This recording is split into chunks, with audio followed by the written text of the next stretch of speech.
മനസ്സിന് ഒരു കരുതൽ. നമുക്ക് ഒരുമിച്ച് കൂടാം. ദൈവാത്മാവാൽ നിറഞ്ഞ സഭയിൽ ഇന്ന് മാനസിക ആരോഗ്യത്തിന് അടിമപ്പെട്ടവരും അതുപോലെ ആത്മഹത്യയിലൂടെ നമുക്ക് നഷ്ടപ്പെട്ട കുടുംബങ്ങൾ, മറ്റ് പേഴ്സണാലിറ്റി ഡിസോർഡേഴ്സും മാനസിക വൈകല്യങ്ങളും, അതുപോലെ തന്നെ വീടുകളിൽ തളച്ചിട്ട എത്രയോ ജീവിതങ്ങൾ നമ്മളുടെ നാട്ടിൻപുറങ്ങളിലും ഇടവകളിലും ഓഫീസിലും നമ്മൾ ഇന്ന് സാധാരണയായിട്ട് ഉപയോഗിക്കുന്ന വാക്ക് ഞാൻ ഡിപ്രഷനിലാണ്, എന്നോട് ശരിയല്ല, അങ്ങനെ നമ്മൾ ഒറ്റപ്പെട്ടു പോകുന്നു.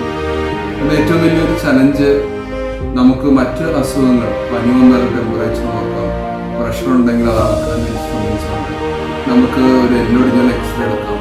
പക്ഷെ മനസ്സിന് നമുക്ക് എന്ത് ചെയ്യാൻ സാധിക്കും?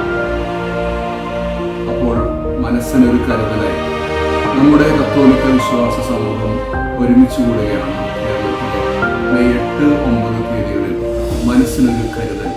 നിങ്ങൾക്കൊരല്പം സമയമുണ്ടെങ്കിൽ, അല്പം വേദനിക്കുന്ന, ഏകരായി കഴിയുന്ന, മാനസികാരോഗ്യ ബുദ്ധിമുട്ടിലൂടെ കടന്നു പോകുന്നവരുടെ ഇടയിൽ പ്രവർത്തിക്കാൻ സന്മനസ്സുണ്ടെങ്കിൽ ദൈവത്തിൻ്റെ ആത്മാവ് നിങ്ങളെ അതിലേക്ക് ക്ഷണിക്കുകയാണ്.